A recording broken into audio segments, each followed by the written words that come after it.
तो आज हम लोग पढ़ने वाले हैं exercise 3.3 linear equation with two variables. ठीक है, तो आज भी हम लोग अच्छे अच्छे क्वेश्चंस को यहाँ पर डिस्कस करने वाले हैं और यहाँ पर आप हमारी ऑफिशियल वेबसाइट पर जाकर क्विज विजिट कर सकते हैं, क्विज सॉल्व कर सकते हैं और साथ ही आप हमारा प्ले स्टोर से ऐप भी डाउनलोड कर सकते हैं। नेम है एक्सियन एजुकेशन, वहाँ पे आपको क्विजेज और सारी चीज़ें मिलेंगी। तो बढ़ते हैं अपने एक्सरसाइज पर। तो सबसे पहले यहाँ पे फर्स्ट क्वेश्चन है, करें solve the pair of linear equations by elimination method and substitution method. देखिए सब्स्टिट्यूशन मेथड जो है वो मैंने 3.2 में बता दिया है। वो वीडियो अगर आपने नहीं देखा तो हमारी प्लेलिस्ट पे या ऊपर आई बटन पे जाकर देख सकते हैं। अब हम लोग यहाँ पर केवल सॉल्व करने वाले एलिमिनेशन मेथड। देखिए किसी भी मेथड को समझने के लिए मेन हमें उसके बेसिक कॉन्सेप्ट को समझना पड़ेगा ताकि हम बाकी चीज़ें आसानी से सॉल्व कर पाएँ। तो देखिए अगर आप यहाँ पे इलिमिनेशन मेथड से सॉल्व करना चाहते हैं, इलिमिनेशन मीन्स होता है इलिमिनेट करना यानी इसको ख़त्म करना, यानी x या y में से किसी एक वेरिएबल को हमें इलिमिनेट करना होगा। तो इलिमिनेट करने के लिए बेसिकली उनके कोफिशिएंट बराबर होने चाहिए। जैसे मान लीजिए मैंने ये वाला क्वेश्चन दिया, बाकी भी आप सॉल्व कर सकते हैं। तो थर्ड नंबर जो क्वेश्चन है इसमें पहली इक्वेशन क्या है? पहली इक्वेशन है 3x माइनस 5y इक्वल्स 4, क्योंकि जब हम इसको इधर भेजेंगे तो 4 हो जाएगा, और 9x माइनस 2y इक्वल्स 7। तो देखिए इसमें आपकी मर्जी है कि आप x के कोफिशिएंट को एलिमिनेट करना चाहते हैं या y के कोफिशिएंट को। अगर हम यहाँ पे इनको ध्यान में देखें तो x का जो कोफिशिएंट है वो 3 है और y का जो कोफिशिएंट है वो 9 है। तो अगर हमने मान लिया इक्वेशन फर्स्ट को 3 से मल्टीप्लाई करा दिया तो उस केस में x के कोफिशिएंट सेम हो जाएंगे। हमारा मेन मोटो यही होता है कि हम कोफिशिएंट को बराबर करें। जैसे अगर हम y के कोफिशिएंट को बराबर करना चाहते हैं तो हम उनके कोफिशिएंट को आपस में मल्टीप्लाई कराएंगे, मतलब पहले वाले को 2 से कराएंगे, दूसरे वाले को 5 से कराएंगे, जिससे ये y के कोफिशिएंट बराबर हो जाएंगे। So it's your on wish, ठीक है, योर ऑन चॉइस कि आप कौन से कोफिशिएंट को बराबर करना चाहते हैं। तो जो इजी हो वही कीजिए। देखिए यहाँ पे हमें पता है कि केवल हम इसको मल्टीप्लाई कर देंगे 3 से तो x के कोफिशिएंट बराबर हो जाएंगे। तो चलिए 3 से मल्टीप्लाई करते हैं। तो 3 से मल्टीप्लाई करके जब यहाँ पे लिखेंगे तो कितना आ जाएगा? 9x minus 15y equal to 12। 3 से मल्टीप्लाई कर दिया पूरे इक्वेशन को और इसको हमने एज इट इज़ लिख दिया 9x माइनस 2y इक्वल 7। तो जैसे यहाँ पे हम इसको सब्ट्रैक्ट करेंगे तो इससे क्या होगा कि ये कैंसिल आउट हो जाएगा। -15 प्लस 2, इसका मतलब कितना आ गया? माइनस का 13y, सॉरी हाँ माइनस का 13y। और यहाँ पे कितना आ जाएगा? तो यहाँ पे 12 में से 7 माइनस करेंगे तो आएगा 5। तो y इक्वल टू कितना आ गया? y इक्वल टू आ गया माइनस का 5/13। तो y की वैल्यू निकल चुकी है। अब यहाँ पे हम चाहें तो y की वैल्यू पुट करके x की वैल्यू निकाल सकते हैं, या फिर अभी इस बार हम लोग एक y के कोफिशिएंट बराबर करेंगे तो x की वैल्यू हमें यहाँ पर मिल जाएगी। तो देखिए इसको कैसे करेंगे। अगर हमें y के कोफिशिएंट बराबर करने हैं तो हम 1 को 2 से मल्टीप्लाई कराएंगे, उसमें से सब्ट्रैक्ट कर देंगे 2 को 5 से मल्टीप्लाई करके। तो 1 को अगर हम 2 से मल्टीप्लाई कराएंगे तो कितना आ जाएगा? 6x माइनस 10y इक्वल्स 8, और इसको हम 5 से मल्टीप्लाई कराएंगे तो आ जाएगा 45x minus 10y equal to 35। और जैसे ही सब्ट्रैक्ट करेंगे तो minus plus minus cancel out, तो 45 माइनस का और प्लस का 6 यानी माइनस का 39x इक्वल टू, यहाँ पे अगर हम इसको सॉल्व करेंगे कितना आएगा? तो माइनस का 27। देन x इक्वल टू कितना आ जाएगा? 27/39, क्योंकि माइनस माइनस कैंसिल आउट हो जाएगा। इसको थोड़ा और सिंप्लीफाई करेंगे तो 9/13 ये इसका आंसर आ जाएगा। So here are the values x and y। कुल मिलाकर के हमें कोफिशिएंट को बराबर करके उनको एलिमिनेट करना होता है, ठीक है। अब देखिए जैसे यहाँ पे सेकेंड नंबर क्वेश्चन कहा गया है, ऐसे हम सारे क्वेश्चन सॉल्व कर सकते हैं। देखिए मान लीजिए अगर आपको ये 4 नंबर सॉल्व करना है तो उसके लिए आप क्या कर सकते हैं? पहले इसको थोड़ा सा सिंप्लीफाई कर सकते हैं, मतलब जैसे इसमें एलसीएम 6 आया तो कितना आ जाएगा? 3x plus 4y equal to -1, और यहाँ से आप लेंगे तो 3x plus 4y equal to minus का 6, इक्वेशन फर्स्ट। फिर इसको भी हम थोड़ा सा सॉल्व करेंगे तो एलसीएम 3 आएगा, तो यहाँ पे आ जाएगा 3x माइनस वाई इक्वल्स 3, और जब यहाँ पे क्रॉस मल्टीप्लाई करेंगे, ठीक है, इसको यहाँ पे क्रॉस मल्टीप्लाई करेंगे तो इक्वेशन जो बनेगी वो बनेगी 3x minus Y equal to 9, equation 2। अब यहाँ पे सिंपल सी बात है, y के कोफिशिएंट हमें दिख रहे हैं कि अगर हम सेकंड को 4 से मल्टीप्लाई कराएं तो ये इसके y के कोफिशिएंट इक्वल हो जाएंगे, तो वही करते हैं। और दोनों के साइन अपोजिट हैं, यानी y इधर y प्लस में है, इधर y माइनस में, हम तो दोनों को ऐड कर देंगे, लेकिन इस इक्वेशन 2 को 4 से मल्टीप्लाई करने के बाद। इक्वेशन 1 में कुछ नहीं करना है तो ये ऐसे ही आ जाएगा।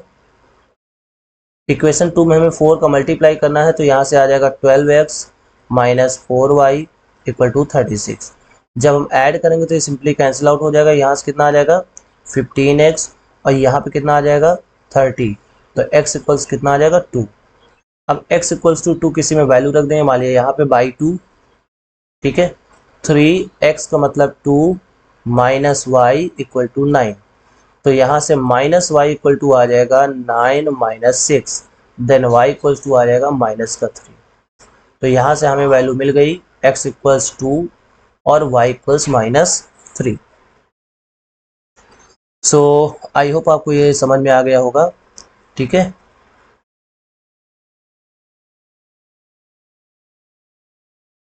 अब यहाँ पे हम लोग बढ़ते हैं नेक्स्ट क्वेश्चन पर। अगले क्वेश्चन में कहा गया कि form the pair of linear equations in the following problem and find their solution if they exist by elimination method.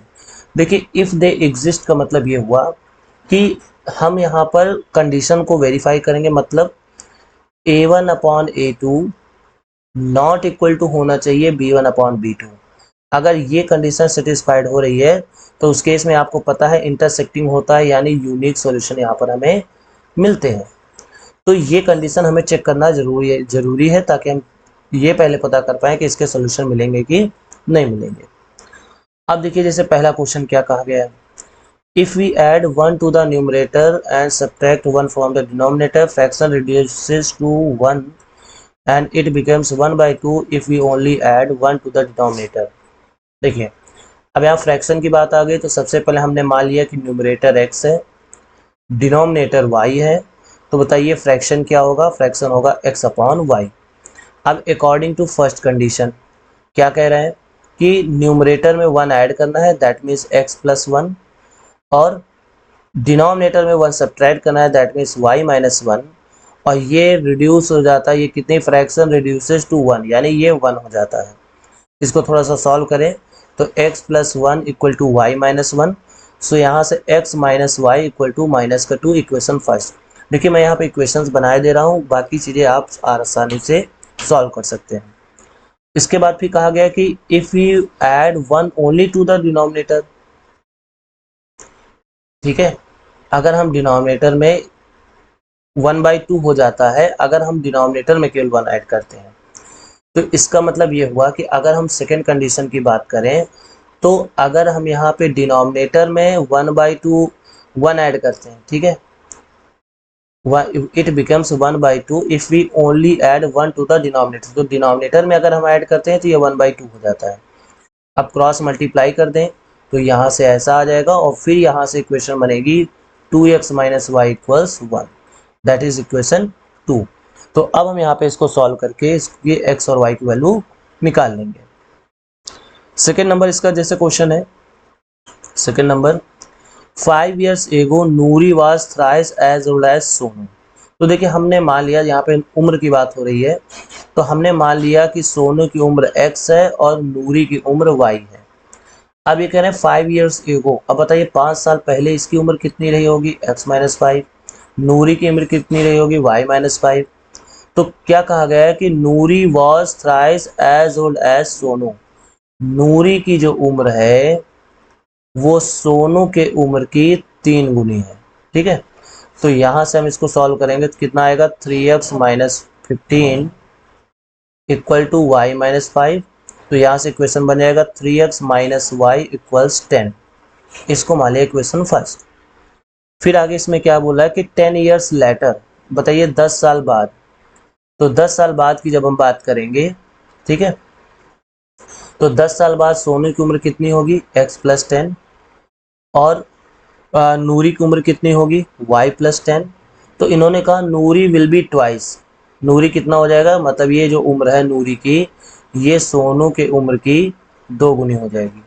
तो हम यहाँ से इसको सॉल्व कर लेंगे, तो 2x + 20 = y+10, तो यहाँ से आ गया 2x - y = -10, ये इक्वेशन 2 हो गया। तो इसको यहाँ पे हम लोग सॉल्व करके x y की वैल्यू निकाल लेंगे। अब देखिए अगला थर्ड नंबर क्वेश्चन क्या कह रहा है। थर्ड नंबर क्वेश्चन कह रहा है कि the sum of digits of 2 digit number is 9। 9 times of this number twice the number obtain by reversing. अब देखिए यहाँ पे जब हम नंबर्स की बात करते हैं, यानी नंबर जब आते हैं क्वेश्चन में, तो हम लोग इसमें यूनिट डिजिट और टेंस डिजिट मानते हैं। तो हमने मान लिया कि यूनिट डिजिट है x और टेंस डिजिट है y।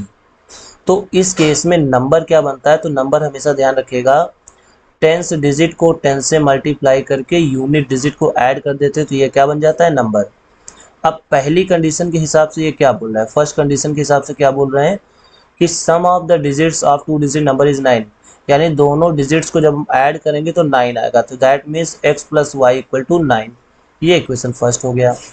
उसके बाद सेकेंड कंडीशन के हिसाब से क्या बोल रहे हैं, सेकेंड कंडीशन के हिसाब से बोल रहे हैं 9 टाइम्स ऑफ दिस नंबर, कौन सा नंबर, 10y + x, इसका 9 टाइम्स, ठीक है, इज ट्वाइस द नंबर, कह रहे हैं ये 2 गुना है किस नंबर का, the number obtained by reversing the order of digits, मतलब जो ये 10y + x था ये 10x + y हो जाता है।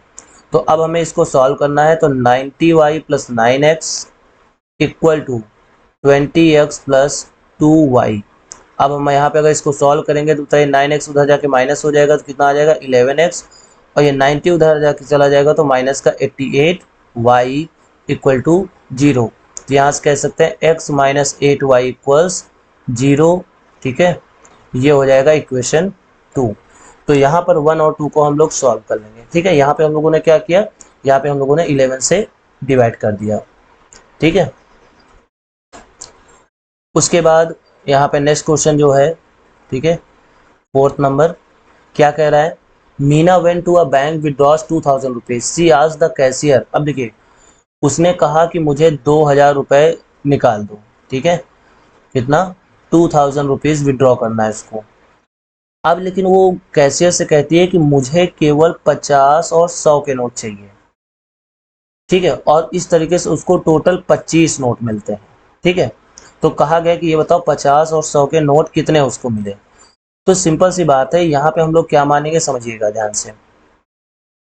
हमने मान लिया कि 50 रुपए के x नोट मिले और 100 रुपए के y नोट मिले। तो उस केस में जो फर्स्ट कंडीशन बोल रहा है, कह रहे हैं उसको टोटल 25 नोट मिले। इसका मतलब 50 के नोट प्लस 25 के 100 के नोट, ये कितने हैं टोटल, 25 है, ठीक है।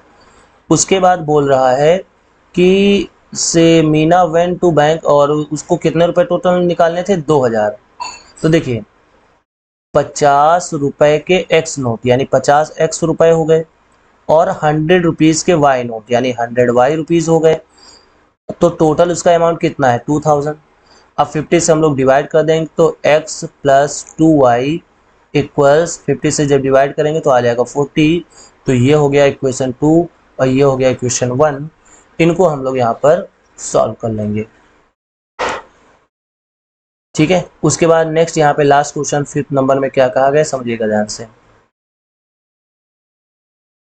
फिफ्थ नंबर में कहा गया है, फिफ्थ नंबर कहा गया है कि a lending library lending library means होता है कि वो जो आपको किताबें उधार में दे, has a fix charge for the first 3 days.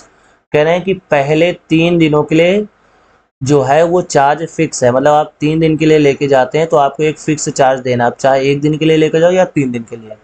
तो चलो मान लेते हैं कि वो फिक्स चार्ज x रुपया है, लेकिन ये कितने दिनों के लिए है, ये फॉर 3 डेज, ये 3 दिनों के लिए है, ठीक है। An additional charge each day thereafter, और फिर बाद में कुछ एडिशनल चार्ज पर डे पड़ता है। तो हमने मान लिया कि जो चार्ज पर डे है वो है वाई रुपीज़ और ये है एक्स रुपीज़। अब कह रहे हैं कि सरिता जो है वो 27 रुपये पे करती है, 27 रुपीज़ पे करती है फॉर 7 डेज।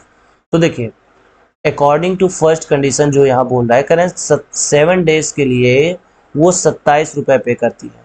तो 7 डेज के लिए मतलब क्या, 3 दिन के लिए फिक्स चार्ज एक्स तो देना ही देना है, प्लस बचे कितने 4 डेज, ठीक है 4 दिन। तो 4 दिन के लिए उसको 4 वाई रुपये देना है। तो यहाँ से उसको कितने रुपए टोटल देने पड़े 27। देखिए जो पहला एक्स अमाउंट जो चार्ज है वो फिक्स है 3 दिनों के लिए। इसका मतलब ये हुआ कि ये जो एक्स हमने लिखा ये 3 दिन हो गए हैं और कितने दिनों के लिए लिया इसने 7 डेज के लिए लिया है, तो 4 वाई और हो जाएगा। अब यहाँ पे हम सेकेंड कंडीशन की बात करें तो यहाँ पे क्या कह रहे हैं 21 रुपया पे करता है अगर वो 5 दिन के लिए लेती है। तो 5 दिन में 3 दिन तो एक्स हो गए, बचे कितने दिन 2 दिन। तो उस केस में कितने रुपया पे करती है 21 रुपीज़ पे करती है। तो ये इक्वेशन फर्स्ट हो गया और ये इक्वेशन सेकेंड हो गया। इन दोनों को सॉल्व करके हम एक्स वाई की वैल्यू निकाल लेंगे और यही इसमें पूछा जा रहा था फिक्स्ड चार्ज क्या है। देखिए अब अगर हमें इसको सॉल्व करना है तो बहुत ही ज़्यादा आसान है। क्यों? क्योंकि एक्स के कॉफिशिएंट पहले से ही इक्वल है। तो उस केस में क्या करेंगे, जैसे हम इनको सब्ट्रैक्ट करेंगे तो ये वैल्यू कट जाएगी। 4y minus 2y that is 2y equal to कितना आ जाएगा 6, देन y इक्वल्स 3। इसका मतलब y हमने क्या माना था चार्ज पर डे, यानी उसका एक दिन का जो है वो 3 रुपया है। अब ये वैल्यू अगर हम यहाँ पर रख दें सेकेंड इक्वेशन में, ठीक है, बाई सेकेंड इक्वेशन, तो x प्लस 2y मतलब कितना हो गया 6 इक्वल टू 21। तो x इक्वल्स कितना आ जाएगा 15। इसका मतलब ये हुआ कि उसका फिक्स चार्ज जो 3 दिनों के लिए है, फिक्स चार्ज जो 3 दिनों के लिए है वो है 15 रुपये। तो आई होप आपको ये सारे क्वेश्चन समझ में आ गए होंगे। बस एलिमिनेशन मेथड आप ये मान लीजिए कि सबसे बेस्ट मेथड होता है सॉल्व करने के लिए। बाकी सब्स्टिट्यूशन मेथड या क्रॉस मल्टीप्लिकेशन मेथड ये थोड़ा सा ट्रिकी होते हैं। तो आप कोई भी पॉलिनोमियल, कोई भी इक्वेशन अगर आप सॉल्व कर रहे हैं, ठीक है, कोई भी इक्वेशन सॉल्व कर रहे हैं तो एलिमिनेशन मेथड का यूज़ करें, ज़्यादा बेहतर रहेगा। आई होप आपको ये वीडियो अच्छा लगा होगा। दोस्तों के साथ शेयर जरूर कीजिए। मिलते हैं नेक्स्ट वीडियो में।